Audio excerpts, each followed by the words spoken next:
নমস্কার বন্ধুরা, job tutorial academy চ্যানেলে সবাইকে স্বাগত জানিয়ে এই মুহূর্তে তোমাদের প্রত্যেককে আমি একটি দুর্দান্ত আপডেট দেবো। তোমরা দেখো, খুব রিসেন্ট সরকারি একটি অফিসিয়াল বিজ্ঞপ্তি প্রকাশিত হয়েছে। এই নতুন সরকারি চাকরির আপডেটটা ডিস্ট্রিক্ট মিশন ম্যানেজমেন্ট ইউনিটের তরফ থেকে প্রকাশিত হয়েছে, যেখানে ডিস্ট্রিক্ট রুরাল ডেভেলপমেন্ট সেলে নতুন কর্মী নিয়োগ করানো হচ্ছে কমিউনিটি অডিটর পদের জন্য, যেখানে প্রতিদিনের হিসেব করে তোমাদের বেতন দেওয়া হবে। পার ডে এখানে 600 টাকা করে তোমাদের বেতন দেওয়া হবে। 25 থেকে 40 বছর পর্যন্ত তোমরা প্রত্যেকে কিন্তু এখানে আবেদন করতে পারবে। এখানে রিটেন এক্সাম মানে লিখিত পরীক্ষা এবং ইন্টারভিউর ওপর ভিত্তি করেই সিলেকশন প্রসেস কমপ্লিট করা হবে। সম্পূর্ণ বিনামূল্যে তোমরা এখানে তোমাদের আবেদনটি করতে পারবে। নির্দিষ্ট ঠিকানার ড্রপ বক্সে আবেদন ফর্ম জমা করে দিলে আবেদন প্রক্রিয়া সম্পূর্ণ হয়ে যাবে। তোমাদের মধ্যে থেকে যারা এখানে আবেদনটি করতে ইচ্ছুক এবং অফলাইন আবেদন ফর্মটি পেতে ইচ্ছুক, তোমরা দেখো আবারও নতুন করে আনন্দধারা প্রকল্পের তরফ থেকে গ্রাম উন্নয়ন দপ্তরে নতুন কর্মী নিয়োগের বিজ্ঞপ্তি প্রকাশিত হয়েছে। কমিউনিটি অডিটর পদের জন্যই কিন্তু নতুন কর্মী নিয়োগ করানো হচ্ছে। এখানে একসঙ্গে 11 জন কর্মী নিয়োগ করানো হবে। তোমাদের কিন্তু নির্দিষ্ট ঠিকানার যে ড্রপ বক্স রাখা থাকবে সেখানেই কিন্তু যে কোনো ওয়ার্কিং ডেতে গিয়ে আবেদন ফর্ম জমা করতে হবে। এখনও আবেদন প্রক্রিয়া শুরু হয়নি। 18 জুলাই 2025 থেকে এখানে আবেদন প্রক্রিয়াটি শুরু হবে আর আবেদন প্রক্রিয়া চলবে 31 জুলাই 2025 পর্যন্ত। চলো আমি তোমাদের প্রত্যেককে সম্পূর্ণ ডিটেলসে বলে দিচ্ছি কিভাবে এই নিয়োগটি করানো হচ্ছে, কিভাবে তোমরা অফলাইন আবেদন ফর্মটি পূরণ করবে, কোন নির্দিষ্ট ঠিকানায় তোমাদের আবেদন ফর্ম জমা করতে হবে, শিক্ষাগত যোগ্যতা থেকে শুরু করে এলিজিবিলিটি ক্রাইটেরিয়াগুলো, বয়সসীমা, বেতন পরিকাঠামো, তোমাদের জব পোস্টিং কোথায় হবে, এই সমস্ত কিছু সম্পূর্ণ ডিটেলসে জেনে নেওয়ার জন্য তোমাদের প্রত্যেককে কিন্তু আজকে সম্পূর্ণ ভিডিওটা খুব মনোযোগ সহকারে দেখতে হবে। আর যারা কিনা চ্যানেলে নতুন, তোমরা যদি চাও তোমাদের প্রত্যেকটা ডিস্ট্রিক্টের জব আপডেট প্রতিদিন পেতে, তাহলে অবশ্যই কিন্তু তোমাদেরই একাডেমি জব টিউটোরিয়াল একাডেমিকে একটা সাবস্ক্রাইব করতে ভুলো না। চলো তোমাদের প্রত্যেককে তাহলে সবার প্রথমে দেখিয়ে দিচ্ছি আমি অফিসিয়াল নোটিশটা। তোমরা দেখো, অফিসিয়াল বিজ্ঞপ্তিটা অনস্ক্রিনে দেখতে পাচ্ছ। তোমরা দেখো, district rural development sell DRDC district mission management unit DMMU তরফ থেকে কিন্তু এই অফিসিয়াল বিজ্ঞপ্তিটা প্রকাশিত হয়েছে। প্রত্যেকটা জেলার যে গ্রাম উন্নয়ন দপ্তর আছে সেখান থেকেই কিন্তু অফিসিয়াল বিজ্ঞপ্তিটা প্রকাশিত হয়েছে, যেখানে একসঙ্গে 11 জনকে কিন্তু নিয়োগ করে নেওয়া হবে কমিউনিটি অডিটর পদের জন্য। অফিসিয়াল বিজ্ঞপ্তিটার মধ্যে সবার প্রথমে দেখো বলা আছে অ্যাপ্লিকেশন ফিজের কথা। এখানে বলা আছে there is no application fees. তোমরা যদি এই কমিউনিটি অডিটর পদে আবেদন করতে চাও তাহলে কিন্তু তোমাদের কোনো প্রকার অ্যাপ্লিকেশন ফিজ দিতে হবে না। সম্পূর্ণ বিনামূল্যে তোমরা এখানে আবেদন করতে পারবে। তোমাদের আবেদন ফর্মটা কিন্তু অনলাইনে ওয়েবসাইট থেকে কিন্তু প্রিন্ট আউট বার করতে হবে, তার আগে ডাউনলোড করতে হবে। তারপর তোমাদের কিন্তু অফলাইন আবেদন ফর্মটা জমা করতে হবে। নিজের হাতে গিয়েই কিন্তু তোমাদের অফলাইনের মাধ্যমে আবেদন ফর্ম জমা করতে হবে নির্দিষ্ট ঠিকানার ড্রপ বক্সে। যে কোনো ছুটির দিন বাদ দিয়ে তোমরা নিজেরা গিয়ে যে কোনো ওয়ার্কিং ডেসে আবেদন ফর্ম জমা করে দিয়ে আসবে। তোমরা প্রত্যেকে অনস্ক্রিনে অফলাইন আবেদন ফর্মটি দেখতে পাচ্ছ। এই আবেদন ফর্মটি তোমাদের সবার প্রথমে ডাউনলোড করতে হবে, তারপর প্রিন্ট আউট বার করে সুন্দরভাবে আবেদন ফর্মটি পূরণ করে নির্দিষ্ট ঠিকানায় আবেদন ফর্মটা নির্দিষ্ট সময়ের মধ্যে জমা করতে হবে। তোমরা যদি এই অফলাইন আবেদন ফর্মটি ডাউনলোড করবার ডাইরেক্ট লিঙ্ক পেতে চাও, নিচের কমেন্ট বক্সে কমেন্ট করতে পারো। তার লিঙ্ক দেওয়া থাকবে আজকের ভিডিওর ঠিক নিচে ডেসক্রিপশন বক্সে। এবার তোমরা দেখে নাও কিভাবে তোমরা অফলাইন আবেদন ফর্মটি সুন্দরভাবে পূরণ করবে। তোমাদের সমস্ত অরিজিনাল ডকুমেন্ট দেখেই কিন্তু এই অফলাইন আবেদন ফর্মটা পূরণ করতে হবে। সবার প্রথমে একটি রঙিন কালার পাসপোর্ট সাইজের ফটো এখানে আঠা দিয়ে অ্যাটাচ করে দেবে। তারপর দেখো নেম অফ দ্য ক্যান্ডিডেট, এখানে ক্যান্ডিডেটের নাম লিখবে, অবশ্যই ক্যাপিটাল লেটারে লিখবে। তারপর দেখো ফাদার্স নেম অবলিক হাজব্যান্ড নেমটা তোমাদের এখানে লিখতে হবে। তারপর দেখো এখানে তোমাকে একাডেমিক কোয়ালিফিকেশানের ডিটেলস দিতে হবে। এখানে যেহেতু উচ্চ মাধ্যমিক বা শিক্ষাগত যোগ্যতায় তোমরা আবেদন করতে পারবে, সেক্ষেত্রে অবশ্যই কিন্তু উচ্চ মাধ্যমিক পাশের যে ডিটেলস সেটা কিন্তু এখানে দিতে হবে। তোমার যদি প্রফেশনাল কোয়ালিফিকেশান বা আদার্স কোয়ালিফিকেশান থেকে থাকে তার ডিটেলস এখানে দিতে পারবে। প্রফেশনাল কোয়ালিফিকেশান বলতে তোমার যদি কম্পিউটার কোর্স করা থাকে, বিএড ডিএড এই সমস্ত কিছু প্রফেশনাল কোর্স করা থাকে তার ডিটেলস তুমি দিতে পারবে। এক্সপিরিয়েন্স ইফ এনি, যদি এক্সপিরিয়েন্স থেকে থাকে তাহলে অবশ্যই কিন্তু এক্সপিরিয়েন্সের ডিটেলস তোমাকে এখানে দিতে হবে।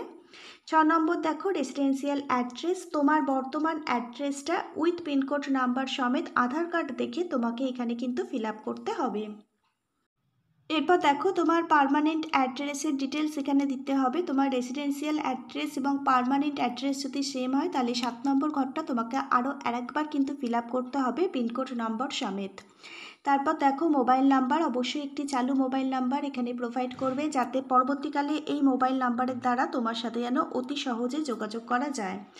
ইমেল আইডি, একটি চালু ইমেল আইডি তুমি এখানে ফিল আপ করবে। তারপর দেখো ডেট অফ বার্থ, মাধ্যমিকের অ্যাডমিট কার্ড থেকে তুমি তোমার ডেট অফ বার্থটা এখানে বসিয়ে দেবে।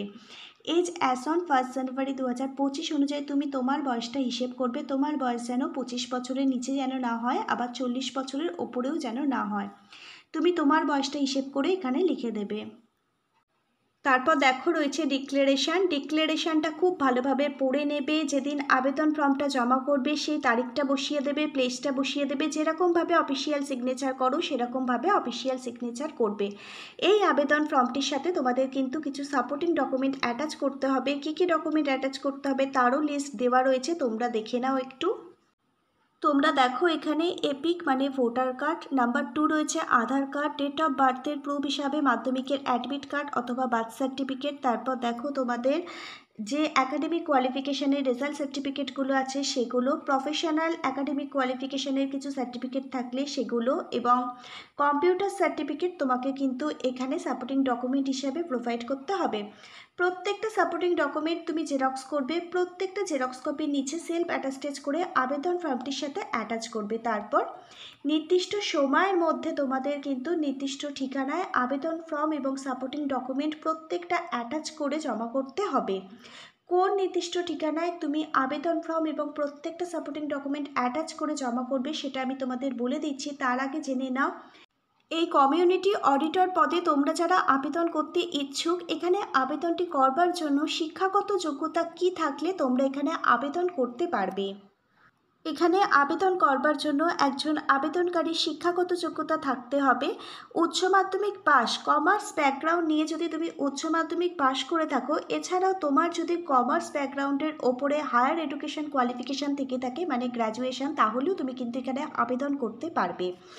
আর অবশ্যই কিন্তু কিছু কম্পিউটার স্কিল তোমার মধ্যে জানা থাকতে হবে, যেমন মাইক্রোসফট ওয়ার্ড, এক্সেল, ইন্টারনেট, এগুলো কিন্তু তোমার যেন জানা থাকে কম্পিউটার স্কিল হিসাবে, তাহলেই কিন্তু তুমি এখানে অগ্রাধিকার পাবে।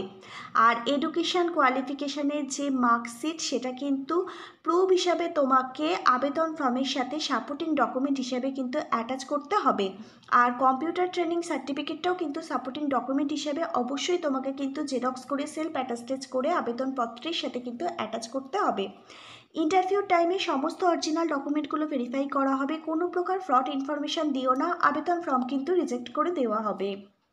তোমাদের সাথে আরও একবার এজের যে ক্রাইটেরিয়া সেটা ক্লিয়ার করে দিচ্ছি। এখানে আবেদন করবার জন্য একজন আবেদনকারীর মিনিমাম এজ থাকতে হবে 25 বছর, ম্যাক্সিমাম এজ থাকতে হবে 40 বছর, তাহলেই তোমরা এখানে আবেদন করতে পারবে।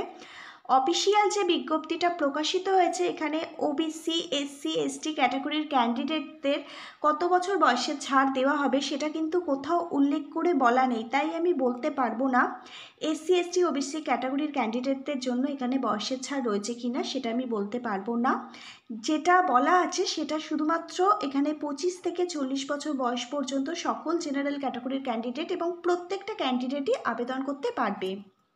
এখানে বেতন পরিকাঠামো যেটা রয়েছে, এখানে পার ডে হিসাবে তোমাদের কিন্তু বেতন প্রোভাইড করা হবে, প্রতিদিন এখানে 600 টাকা বেতন প্রোভাইড করা হবে। এবার দেখো সিলেকশন প্রসেস, ভিডিও শুরুতেই বলেছিলাম তোমাদের আজকে এখানে রিটেন এক্সাম প্লাস ইন্টারভিউ এই দুটো ধাপের মাধ্যমে কিন্তু সিলেকশন প্রসেস কমপ্লিট করা হবে। রিটেন এক্সাম তোমাদের 80 নাম্বারের নেওয়া হবে। রিটেন এক্সাম যে সমস্ত সাবজেক্টগুলো থেকে রিটেন এক্সামে প্রশ্নপত্র আসবে, তোমরা দেখো জেনারেল নলেজ থেকে থাকবে 20 নাম্বার, বেসিক ম্যাথামেটিক্স এবং অ্যাকাউন্টিং থেকে থাকবে 20 নাম্বার, বেসিক ইংলিশ থেকে থাকবে 20 নাম্বার এবং এসএজি রিলেটেড থাকবে 20 নাম্বার, মোট 80 নাম্বারের রিটেন এক্সাম নেওয়া হবে। রিটেন এক্সামে যারা পাশ করবে তাদের ডাকা হবে ইন্টারভিউর জন্য, ইন্টারভিউ নেওয়া হবে 20 নাম্বারের। ইন্টারভিউ টাইমে সমস্ত অরিজিনাল ডকুমেন্ট কিন্তু ভেরিফাই করা হবে। তোমরা দেখো written exam 80 number plus 20 number interview, total 100 নাম্বারের কিন্তু পরীক্ষা নেওয়া হবে। এই 100 নাম্বারের মধ্যে তোমাদের যাদের নাম্বার সর্বোচ্চ থাকবে তাদেরই কিন্তু এখানে নিয়োগ করে নেওয়া হবে। 11 জনকে কিন্তু একসঙ্গে এখানে নিয়োগ করানো হবে। আর একটা কথা বলে দিচ্ছি, ইন্টারভিউ দিতে যাওয়ার সময় কিন্তু প্রত্যেকটা অরিজিনাল ডকুমেন্ট সঙ্গে করে নিয়ে যাবে। আর ইন্টারভিউ দিতে যাওয়ার জন্য কিন্তু কোনো টিএ বা ডিএ ট্রাভেল অ্যালাওয়েন্স এখান থেকে কিন্তু দেওয়া হবে না। তোমাদের যে নির্দিষ্ট ঠিকানায় আবেদন ফর্ম সমস্ত সাপোর্টিং ডকুমেন্ট অ্যাটাচ করে জমা করতে হবে, সেই নির্দিষ্ট ঠিকানাটা হচ্ছে Anandadhara district rural development sell DRDC, first floor, civil defence building, Asansol, পশ্চিম বর্ধমান ডিস্ট্রিক্ট। এখানেই কিন্তু তোমাদের আবেদন ফর্মটা সমস্ত সাপোর্টিং ডকুমেন্ট অ্যাটাচ করে জমা করতে হবে। নিজের হাতে গিয়ে তোমাদের আবেদন ফর্ম জমা করতে হবে। যে কোনো ছুটির দিন বাদ দিয়ে ওয়ার্কিং ডেতে গিয়ে তোমরা আবেদন ফর্ম জমা করবে। এখনও আবেদন ফর্ম জমা নেওয়া শুরু হয়নি। 18 জুলাই 2025 থেকে আবেদন ফর্ম জমা নেওয়া শুরু হবে। সকাল 10:30 থেকে বিকেল 5:30 পর্যন্তই কিন্তু আবেদন ফর্ম জমা নেওয়া হবে। আবেদন ফর্ম জমা করবার লাস্ট ডেট হচ্ছে 31 জুলাই 2025। তোমরা যারা ইন্টারেস্টেড ক্যান্ডিডেট আছো তারা অবশ্যই কিন্তু এখানে আবেদন করে দিও। আর তোমাদের জব পোস্টিং পশ্চিম বর্ধমান জেলার আসানসোলেই হবে। তোমরা যারা পশ্চিম বর্ধমান জেলার আসানসোল থেকে আমাদের আজকের ভিডিওটা দেখলে তোমরা অবশ্যই কিন্তু এখানে আবেদন করে দিও। এই সুযোগ কেউ হাতছাড়া করবে না। আবেদনটি করবার আগে অবশ্যই কিন্তু অফিসিয়াল বিজ্ঞপ্তিটা খুব ভালোভাবে পড়বে, বুঝবে, তারপরেই আবেদন করবে। অফিসিয়াল বিজ্ঞপ্তিটার ডাইরেক্ট লিঙ্ক পেতে চাইলে নিচের কমেন্ট বক্সে কমেন্ট করে জানাবে, আমরা তোমাদেরকে অফিসিয়াল বিজ্ঞপ্তিটা ডাউনলোড করবার লিঙ্কটা কিন্তু প্রোভাইড করে দেবো। এছাড়া অন্যান্য জেলার যে সমস্ত ক্যান্ডিডেটরা আজকে আমাদের এই ভিডিওটা দেখলে, তোমরা যদি আসানসোলে গিয়ে কাজ করতে ইচ্ছুক হও তাহলেও তোমরা কিন্তু এখানে আবেদন করতে পারো। যে কোনো জেলা থেকে এখানে আবেদন করা যাবে। আজকের অফিসিয়াল বিজ্ঞপ্তিটা ছিল পশ্চিম বর্ধমান জেলার একটি নতুন সরকারি চাকরির বিজ্ঞপ্তি। এইরকমভাবেই যদি তোমরা তোমাদের জেলার নতুন চাকরির বিজ্ঞপ্তি পেতে চাও অবশ্যই নিচের কমেন্ট বক্সে তোমার জেলার নামটা কিন্তু কমেন্ট করে জানাবে। তোমার জেলার জন্য আমরা যদি নতুন কোনো আপডেট পাই নিশ্চয়ই তোমার জেলার জন্য আমরা এরকমভাবে নতুন ভিডিও নিয়ে আসব। আজকে তাহলে এই পর্যন্ত। Hare Krishna, Radhe Radhe, thank you universe, ধন্যবাদ সবাইকে।